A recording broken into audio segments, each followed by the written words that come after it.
আসসালামু আলাইকুম প্রিয় ভাই ও বোনেরা, আপনারা কেমন আছেন? সকলে আশা করি ভালো আছেন। আমি একটি ভিডিও স্ক্রিনে তুলে ধরলাম। একটি হিন্দু মেয়ে তাদের ধর্ম নিয়ে কি কথা বলেছে এবং কি আলোচনা করেছে।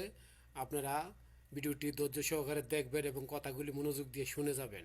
আমি আশা করব এবং দোয়া করব ও বোনের জন্য, বোন যেন তার নিজের সঠিক সিদ্ধান্তে সে ফিরে যেতে পারে।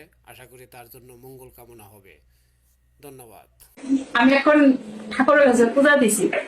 তো পূজা দিতে দিতে ভাবতাছি আমার আসনে 3-4 রকমের ঠাকুর আছে।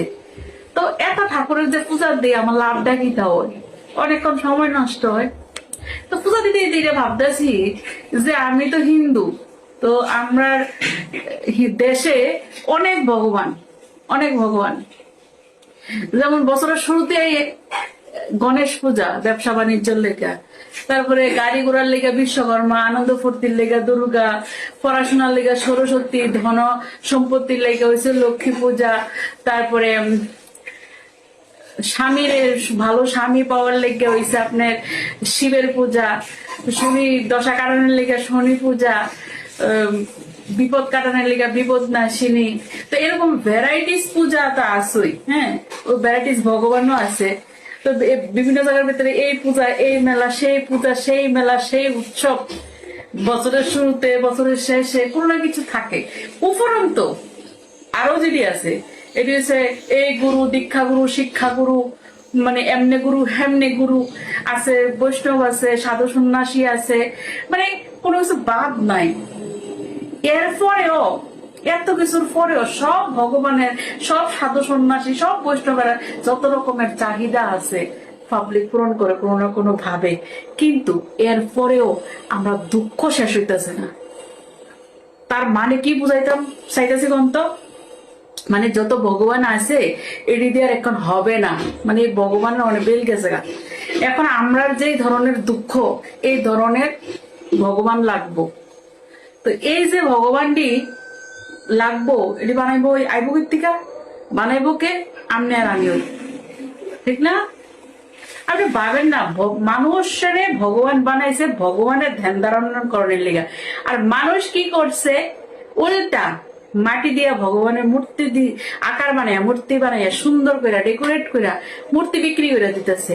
ওই মূর্তিরে আবার আমরা কিনা আনি টাকা দিয়া, আইনা আবার পুরোহিতরে ইনভাইট করি, আয়াসিরা পুরোহিত বলে মূর্তিরে প্রাণ দেয়, মূর্তির চোখ ফুটায়, চোখ ফুটায়, কয় আর কি মানুষের শুনি। তো পুরোহিত তো আমার মতো আপনার মতো মানুষ, বেটা কেমনে মূর্তিরে প্রাণ দিব, বেটা কেমনে চোখ ফুটাইবো, একটু ভাবলে কেমন লাগে না? এটি তো আমি বানাইছি, আপনি বানাইছেন মাটি দিয়া, এটির ভিতরে মানুষের মূর্তি বানাইছে, আবার মানুষ ওই প্রাণ দিব, কেমন না ব্যাপারটা? মানুষের কি সে ক্ষমতা আছে প্রাণ দেওয়ার মতো?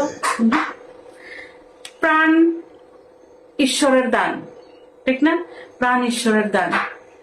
মানুষের পেটে মানুষের বাচ্চা হইব, সেই মানুষ যদি সুস্থ সবল থাকে তবে তার চোখও ফুটবো, নাকও ফুটবো, সবই ফুটবো। কোনো মানুষের ইচ্ছাকৃত কোনো মাটির মূর্তিরে প্রাণ দেওয়ার ক্ষমতা নাই।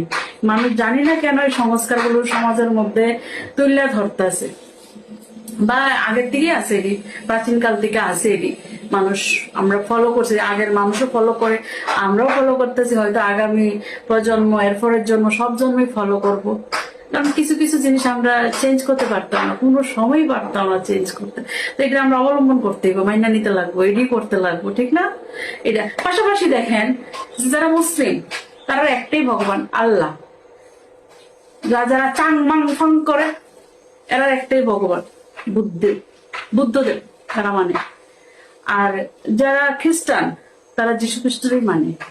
কিন্তু এই হিন্দু বাঙালি হেরার অনেক ভগবান, এই এতটি যে ভগবান আছে এটি দিয়েও হইতেছে না, আমার আরো ভগবান লাগে। এমন কোন ভগবান আসেনি যার কাছে প্রার্থনা করলে আমার সব দুঃখ মোচন হইব? থাকলে আমারে একটু জানাইও।